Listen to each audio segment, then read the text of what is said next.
Why these sanctions at this time? और किस time होनी चाहिए थी? पाकिस्तान अगर में। अभी तक नहीं लगी बाइडेन एडमिनिस्ट्रेशन की जानिब से, 4 साल हो गए, पूरा हो रहा है वो टाइम, तो अब आके इन सैंक्शंस का मतलब क्या है? क्या पाकिस्तान की जो इंटरनल पॉलिटिक्स है उससे अफेक्ट हुआ है ये, या जो मिडिल ईस्ट के अंदर जो आपके सारा ख्याल में कुछ ट्रंप मामला के चल आने के रहा है? बाद नहीं लगनी चाहिए थी, या ट्रंप के आने के पहले लगनी चाहिए थी? ट्रम्प के आने पे भी नहीं लगनी चाहिए थी, लेकिन एक एडमिनिस्ट्रेशन जब वो जा रही है, देखिए, जाते जाते इस तरह का इकदाम। मैं आपको एक मज़ेदारी की बात बताता हूँ। हमारी एक इस्टेब्लिशमेंट है ना, हमें पता है, सबको हम डिस्कस भी करते हैं। एक अमेरिका की भी इस्टेब्लिशमेंट है, डीप स्टेट। Deep state. सबसे बड़ी डीप स्टेट तो अमेरिका नहीं है ना।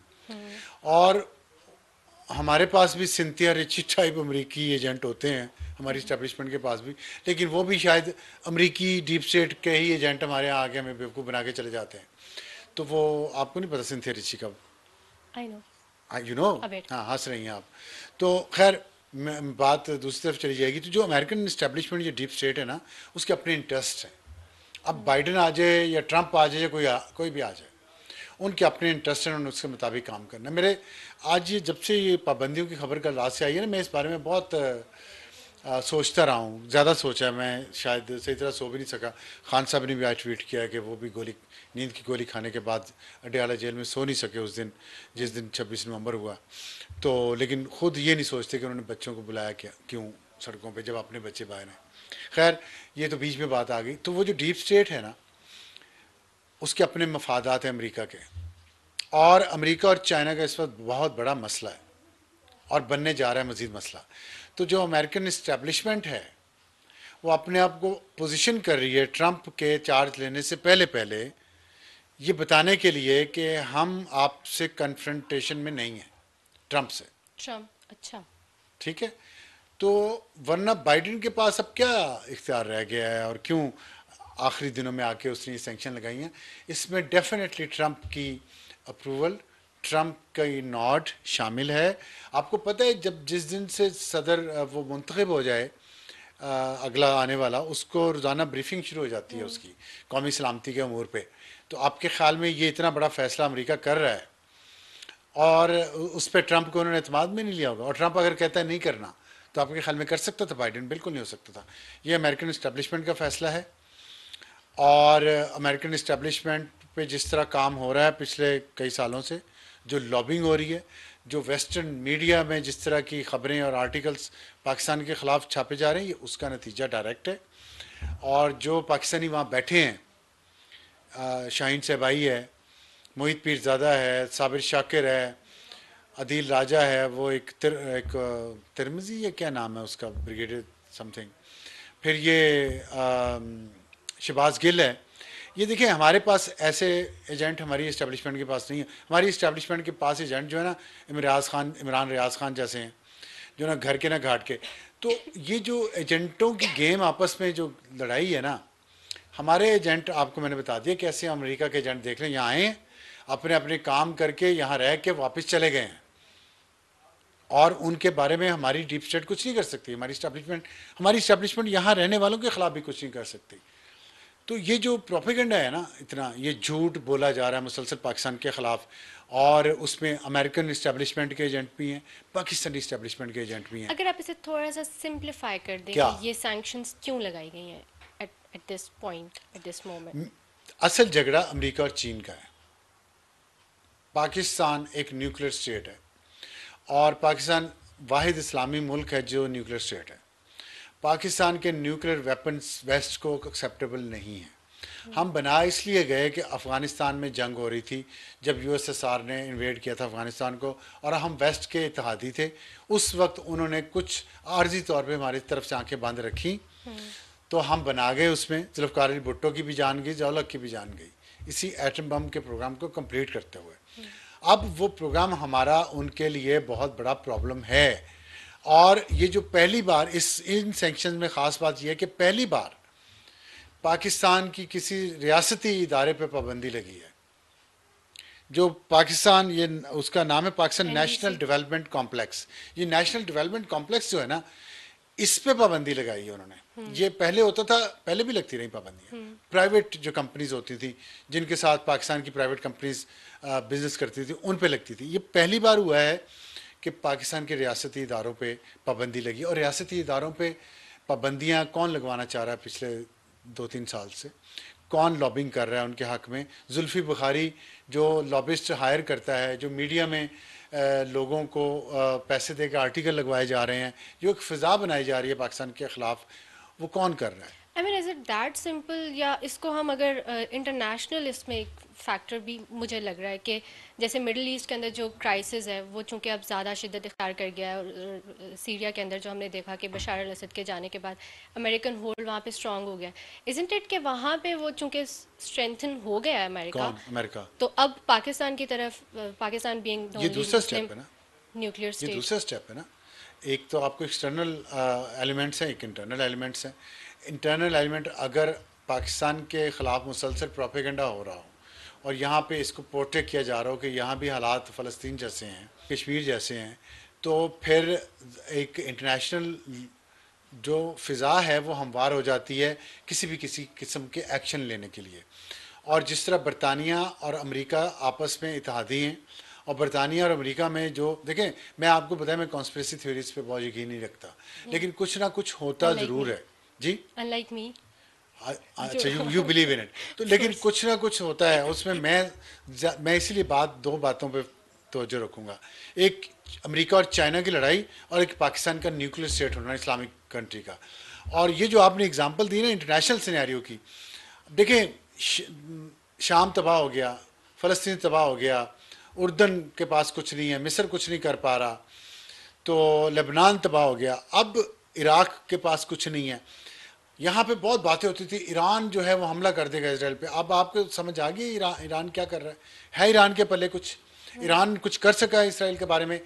लेबनान गया, शाम गया, इराक गया, ये सब ईरान के एलाई हैं। उसने हमास के हेड को, इस्माइल हानिया को, इसराइल ने तेहरान में कत्ल कर दिया। ईरान कुछ नहीं कर सका। हिजबुल्लाह के कमांडर को उन्होंने वहाँ पे लेबनान में मार दिया, कुछ नहीं कर सका। लेबनान को तबाह कर दिया, कुछ नहीं कर सका ईरान। शाम को तबाह कर दिया, कुछ नहीं कर सका। हाफिज अल असद को जान बचा के बशार अल भागना असद। पड़ा, बशर अल असद को जान बचा के भागना पड़ा, और शाम में दूसरी हुकूमत आ गई। ये भी ईरान के इत्तेहादी थे। तो ईरान अपने किसी इत्तेहादी को नहीं बचा पाया, खुद कुछ नहीं कर सका। तो रह के इस पूरे खत्े में अगर आप देखें, या इंडिया और चाइना से कोई लेके स्ट्रेंथन हुआ है तो तो वो अमेरिका ही है। अमेरिका तक, यूरोप तक, एक ही इस्लामिक जो है न्यूक्लियर पावर है अब। उसमें अब और तुर्की की फ़ौज भी बहुत अच्छी है, लेकिन तुर्की न्यूक्लियर स्टेट नहीं है, और तुर्की और तरीके से वो दोस्ताना ताल्लुकात उनके बहुत ज़्यादा हैं इसराइल के साथ। तो थ्रेट किस तरह से फील होगी पाकिस्तान से? उसमें हुआ क्या है, उसमें पाकिस्तान टोटली अमेरिकी एजेंट नहीं है। पाकिस्तान के अंदर अमेरिकी एजेंट बहुत हैं। ये मेरी बात ज़रा गौर से सुनिएगा, इसमें फ़र्क है। पाकिस्तान के अंदर बहुत सारे अमेरिकी एजेंट हैं, अदलिया में भी हैं, मीडिया में भी हैं, सियासतदानों में भी हैं। लेकिन पाकिस्तान पूरे का पूरा अमेरिकी एजेंट नहीं बन सका, न बन सकता है। पाकिस्तान में बहुत सारी जो स्ट्रांग लॉबी है उसका रुझान चाइना की तरफ है, क्योंकि हमारा नेक्स्ट डोर नेबर है, हर बुरे वक्त में हमारे साथ खड़ा हुआ है, और हमारी तरफ से उसे कोई फ़ायदा इतना नहीं हुआ आज तक जितना हमें उसकी तरफ से हुआ। तो ये जो इस वजह से जो लड़ाई है ना अमेरिका और चाइना की, उसमें पाकिस्तान एक बैटल ग्राउंड है इस वक्त। आप देखिए जैसे सी पैक पे थोड़ी सी बेहतरी आना शुरू हुई है, मुसलसल क्या हो रहा है, पीटीआई ने मुसलसल इस मुल्क में सियासी अदम इस्तेहकाम पैदा किया हुआ है। इस्लामाबाद पे कब्ज़ा करने की कोशिश हो रही है बार बार। खैबर पख्तूनख्वा को अलग करने की लाइन ली हुई है अली बिन गंडापुर ने। ये इत्तेफाक तो नहीं है, बलूचिस्तान में इतनी इंसर्जेंसी हो रही है, ये इत्तेफाक है कि सब कुछ दुनिया में भी हो रहा है, पाकिस्तान के अंदर भी हो रहा है। तो ये जो अगर आप इसको मैं मिलाता हूँ ना, जब ये दोनों चीज़ें कि अमेरिका और चाइना में जो खींचतानी हो रही है पाकिस्तान के बारे में, और फिर पाकिस्तान का न्यूक्लियर प्रोग्राम जो है उससे वेस्ट को तकलीफ़ है, इसराइल को तकलीफ़ है, और आज पाबंदियाँ लग गई हैं, तो पीटीआई फिर भी नहीं समझ रही, तो जाहिर है कुछ ना कुछ तो पीछे है ना। मैंने कहा है कि मैं कॉन्स्पिरेसी थेरीज जब पे गोल्ड बहुत स्मिथ की ज़्यादा। बात करता हूँ मुझे सॉरी, मैं हाँ श्योर, प्लीज कॉन्स्पिरेसी वाली प्लीज बात, ये कर लें आप शायद यही कंप्लीट। बात है। मैं नहीं इसी नहीं, ये सवाल, बात नहीं है। आप सवाल करें ना। सवाल ये है कि कॉन्स्पिरेसी थेरीज पे मैं काफ़ी यकीन करती हूँ, तो एक कॉन्स्पिरेसी थेरी ये भी आ रही है कि पाकिस्तान के जो हायर रैंक्स हैं वो ऑन बोर्ड हैं इस सैंक्शंस वाले मामले में। अब वो कैसे हैं हो सकते अब भी पता हैं नहीं या नहीं हो सकते। आपकी एक तो समझ को भी मैं दाद देता हूँ और आप जो पढ़ती हैं उसको भी दाद देता हूँ। हायर रैंक के लोग ऑन बोर्ड होना कोई सरप्राइजिंग नहीं होगा अगर हुए तो, लेकिन इस वक्त ऐसा हो नहीं सकता। इस वक्त उसकी वजूहत मैं आपको बताता हूँ। हायर रैंक्स रहे हैं, ये जनरल पाशा जो है ये अमेरिका की गेम सारी करता रहा है ना, क्यानी भी करता रहा है, मुशर्रफ करता रहा है, राहील शरीफ करता रहा है, किसने नहीं की? कमर बाजवा ने नहीं की। कमर बाजवा ने कश्मीर नहीं दिया इमरान खान के साथ मिलके, बोले हैं कुछ उस पर? अमेरिका में जाके कमर बाजवा को 21 तोपों की सलामी मिली पेंटागन में, किस बात की? इमरान खान ने कहा मैं वर्ल्ड कप जीत के आया हूँ दूसरा, किस बात पे? इसी बात पे ना ट्रंप ने थपकी दी दोनों को, जाओ कश्मीर मैंने दे दिया है इंडिया को, आप लोग खामोश होकर बैठे रहो। बैठ गया आके जहीर, जनरल जहीर, पाशा, फैज़, ये सब क्या करते रहे इस मुल्क के साथ? आसिफ गफूर है, ये आसिम सलीम बाजवा है, इन सब के कहाँ हैं असासे? बच्चे कहाँ हैं इनके? अमेरिका में हैं, बरतानिया में हैं। तो ये हायर रैंक्स की जब आप बात करते हैं, जुडिशरी के लोग देख लें, जजेस देख लें आप, जैसे साकिब निसार है, आसिफ खोसा है। आसिफ खोसा किसकी नौकरी की है रिटायरमेंट के बाद? जाके पता कर लें अमेरिका के किस इदारे की है, कर लें ना चेक, ओके। पता चले आपको कि सिर्फ ये जर्नलों के बिजनेस ही नहीं है और बच्चे वहाँ बाहर, इन जजों के भी हैं, मीडिया वालों को भी हैं।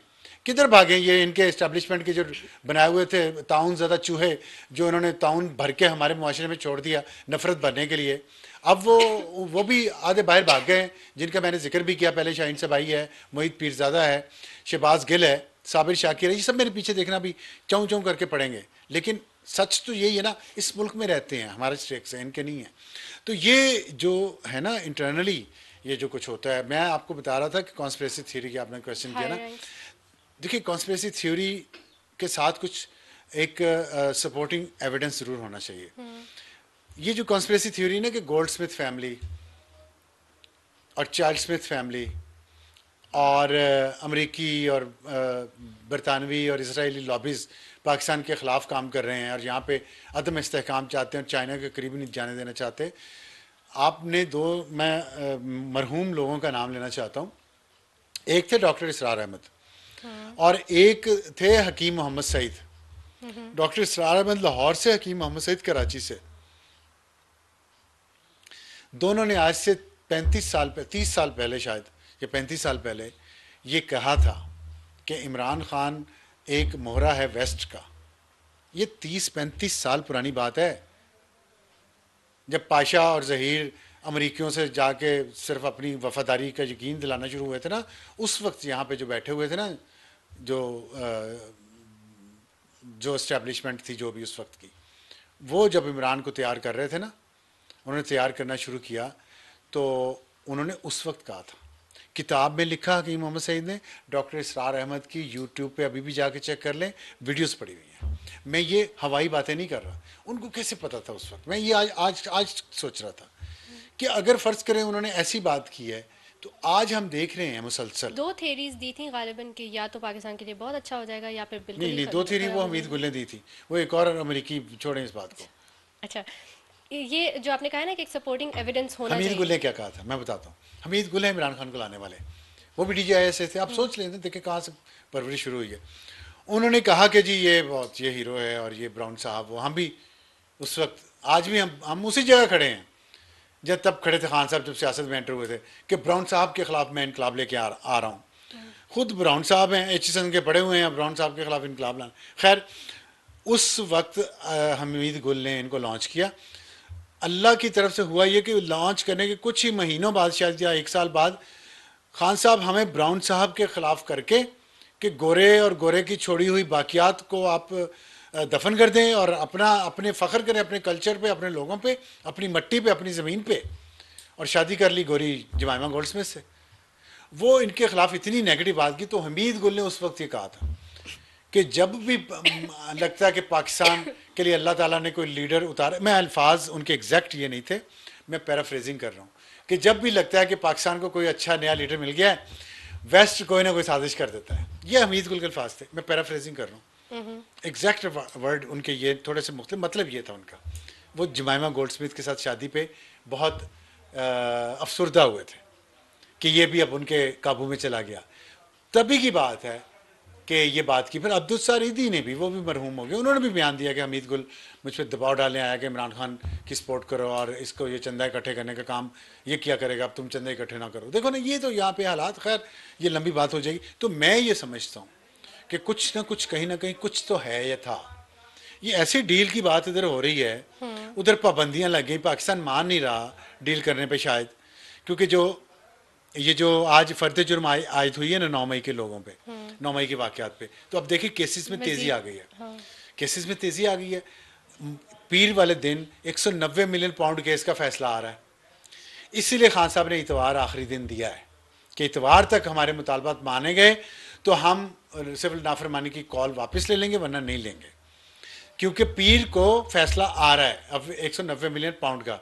और अलीमा खान के मुताबिक वो फैसला लगता है उनके खिलाफ आना है, इमरान खान और बुशरा बीबी के। सवाल यही है कि फैसला रिजर्व तो हो गया, लेकिन अभी तक डिसाइड नहीं हुआ कि क्या होना है। वो शायद इतवार या सोमवार को ही डिसाइड नहीं, होगा, सोमवार ऐसा ही। कौन है, इतवार या सोमवार को डिसाइड होगा ना कि फैसला क्या आना है। जो भी है। हाँ। तो वही कह रहा हूँ ना, तो उस फैसले से पहले खान मतलब साहब ने, वो कंडीशंस है ना उसके साथ, कि अगर खान साहब की मान ली जाती हैं या खान नहीं, साहब मान मैंने जाते आपको कहा था कि, हैं या अनकंडीशनली आ मैंने रहा कहा था कि वो फैसले आने ही आने हैं। है। अच्छा। एक जनफैज वाला फैसला शायद कुछ कंडीशनल उसमें थोड़ा ऊपर नीचे हो जाए, लेकिन वो फैसला वो भी आना है, जनफैज का भी। ये फैसले आने ही आने हैं। इसके बाद होनी जो डील भी होनी, बात यह है कि ये एक चेस गेम हो रही है, और खान साहब की जो अंदरूनी और बैरूनी सपोर्टर्स हैं उन्होंने इस वक्त पूरा जोर लगा लिया है। और ये जो सेंक्शन लगी हैं ये पाकिस्तान के न्यूक्लियर प्रोग्राम के खिलाफ है। मुझे तो अफसोस पाकिस्तान पे है कि पाकिस्तान ने क्या ये बयान दिया है, उन्होंने इंडिया का नाम तक नहीं ले सके। मतलब उन्होंने जो बयान दिया है कि बदकिस्मती और मुतसबाना, उन्होंने कहा है आप खुल के बात करें कि ये हमारे खिलाफ ये डिस्क्रिमिनेशन है। अच्छा, उस पर कह रहे हैं कि माजी में दूसरे ममालिक को जदीद फौजी टेक्नोलॉजी के लिए लाइसेंस की शर्त को ख़त्म कर दिया गया। कौन है दूसरे ममालिक? इंडिया। एक्सक्यूज मी, हाँ इंडिया ने क्या कहा, क्यों नहीं पाकिस्तान ने? कहते रहे कि इंडिया के लिए इतनी फेवर, और पाकिस्तान के साथ ये सलूक। और पता है अमेरिका को भी पाकिस्तान का न्यूक्लियर प्रोग्राम जो है वो इंडिया स्पेसिफिक है, बैलेंस ऑफ पावर के लिए है, स्ट्रेटेजिक बैलेंस के लिए है। इसराइल के लिए, वेस्ट के लिए, यूरोप के लिए नहीं है। इंडिया एंटी बैलिस्टिक मिसाइल बना रहा है, इंटरकॉन्टिनेंटल बैलिस्टिक मिसाइल बना रहा है, उस पर तो नहीं कुछ कह रहा है। वो लोग, वो अमेरिका और कनाडा में जाके वो कत्ल करवा रहा है लोगों को, असैसिनेशन करवा रहा है, जिस पे कनाडा के साथ उसके ताल्लुकात, सफारती ताल्लुकात ख़त्म हो गए। अमेरिका और बताने की ये फिक्र नहीं, पाकिस्तान भी ये बात नहीं कर रहा। अभी मैं एक CIA की साबिक डायरेक्टर है, उसका ऑफिसर है, उसका मैं देख रहा था वीडियो। उसने कहा है कि इंडिया तालिबान के ज़रिए, दोबारा बात ज़रा ध्यान से सुनिएगा, इंडिया तालिबान, ये जो हुकूमत है अफ़गानिस्तान में इस वक्त, उनके ज़रिए पाकिस्तान में खालिस्तान और कश्मीर के लीडरान को कत्ल करवा रहा है। ये हैं असासे हमारे इस्टेब्लिशमेंट ने बनाए हुए अफ़गानिस्तान में। ये है TTP, ये है अफ़गानिस्तान के तालिबान जो हुकूमत है वहाँ पे, वो क्या कर रही है इस मुल्क में, जिसको जनरल फैज़ और कमर बाजवा लेके आए और इमरान खान लेके आए इस मुल्क में, जिनको बसाया, जिसकी वजह से आज भी अमन अमान नहीं है। कुर्रम में आज भी 116 लोग कुछ दिन पहले मारे गए, आज भी 29 बच्चे आज तक जहाँ भाग हो चुके हैं, वहाँ सड़कें बंद हैं, दवाइयाँ नहीं वहाँ पहुँच पा रही।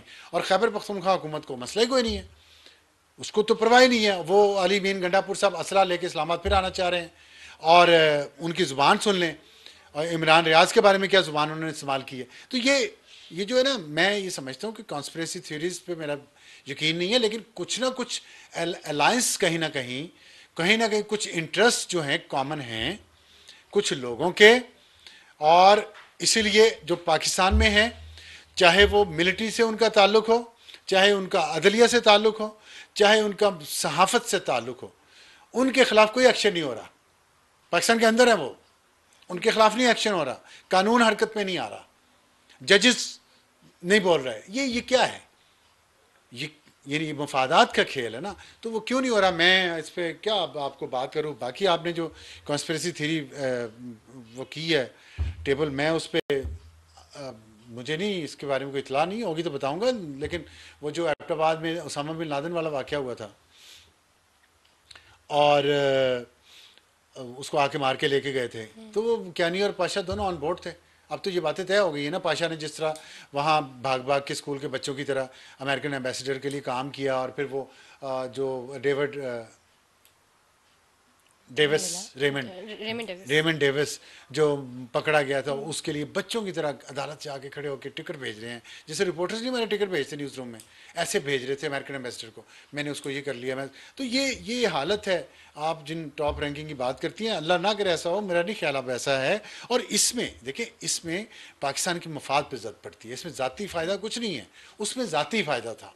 इसमें क्या ज़ाती फ़ायदा हो सकता है कि नेशनल डेवलपमेंट कॉम्प्लेक्स पे अगर पाबंदी लगा दी है, तो ये हमारे लिए बड़ी सीरियस बात है, और इस पे पाकिस्तान को मेरा ख्याल है कि बहुत संजीदगी से गौर करना चाहिए। और ख़ान साहब ने जो आज लाइन ली हुई है और जो डील हो रही है, होने की कोशिश हो रही है, उसके लिए ये सफ़ें दुरुस्त की जा रही हैं दोनों तरफ से। अब वो पाबंदियाँ आ गई हैं अमेरिका की तरफ से, और पीटीआई की जो वहाँ लॉबिंग हुई है उसके नतीजे में, तो और जो वहाँ पे मीडिया में, सोशल मीडिया पे जो लोग काम कर रहे हैं, उनकी वजह से इनको देखिएगा आप, ये वापस आएंगे ना, जब ये यहाँ इस्टेब्लिशमेंट के कोई और बदल जाएगा, तो ये लोग वापस आएंगे, इनको गोद में उठा लिया जाएगा इस्टेब्लिशमेंट की, क्योंकि इस्टेब्लिशमेंट के असासे हैं मुस्तकिल, और इस्टेब्लिशमेंट ने अपना किबला दुरुस्त नहीं किया। इस्टेब्लिशमेंट के अंदर बहुत सारे लोग, आज मैं उनसे ये सवाल पूछना चाहता हूँ, टाइम थोड़ा सा शॉर्ट है हमारे पास। आखिरी मिनट, एक ही सवाल पूछ चलें एक सवाल मैं पूछ लेता हूँ। मैं इस्टेब्लिशमेंट के मौजूदा और रिटायर्ड लोगों से एक बात पूछना चाहता हूँ कि आज जो पाबंदियाँ अमेरिका ने लगाई हैं पाकिस्तान के इस पे और नेशनल डिफेंस कॉम्प्लेक्स पे, क्या अब आप इमरान खान की तरह नींद की गोली खा के सोएंगे तो आपको नींद नहीं आएगी?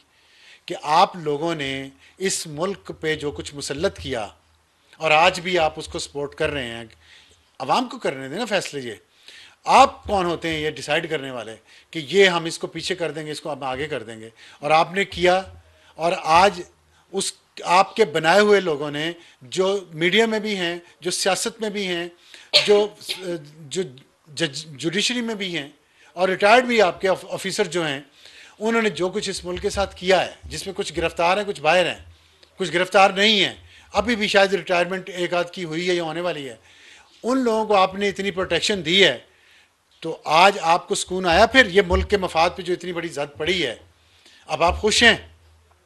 अब आपके ख्वाबों की ताबीर हो गई? मेरा ये उनसे सवाल है। मुझे तो तकलीफ होती है कि मेरा तो सब कुछ यहीं पे है, ना मेरे बच्चे बाहर गए हैं, ना मेरे असासे बाहर हैं, ना मैंने वहाँ बाहर बिजनेस किए हैं पापा जॉन्स के या किसी और चीज़ के, तो मुझे तो तकलीफ होती है इस मुल्क के मफाद पे जब जद पड़ती है। आपको हुई है तकलीफ? मैंने ये पूछना है, क्या तकलीफ हुई है या नहीं हुई है? अभी भी आपका दिल ठंडा नहीं हुआ कि नहीं, इस मुल्क के साथ कम किया है जो हमने बनाए हैं असासे, और करे इस मुल्क के साथ, और करवाना है? ठीक है, इनकमिंग डेज मजीद भी बात करेंगे अगर आपकी इजाज़त हो। और ये एक फिक्रा बोल दूँ जल्दी से, ये खान साहब ने जो ट्वीट में कहा है, जनरल बाजवा ने हमारी मुंतखब हुकूमत के खिलाफ साजिश की और पाकिस्तान को 42 अरब डॉलर का नुकसान पहुंचाया। अच्छा चलें, ठीक। ये डील के हवाले से वो बात करें जो आज कल हो रही है। उन्होंने ट्वीट भी किया, बड़ा सख्त ट्वीट किया है, उन्होंने 2 दफ़ा बांग्लादेश का और अवामी लीग का जिक्र किया, अपने आप को कंपेयर किया उससे। तो मैं पूछना चाहता हूँ, फिर उन्होंने रिटायर्ड सर्विंग से, अब आराम है? ये आपको किससे मिला रहा है? आप जो इसको बनाने वाले हैं उनको किससे मिला रहा है?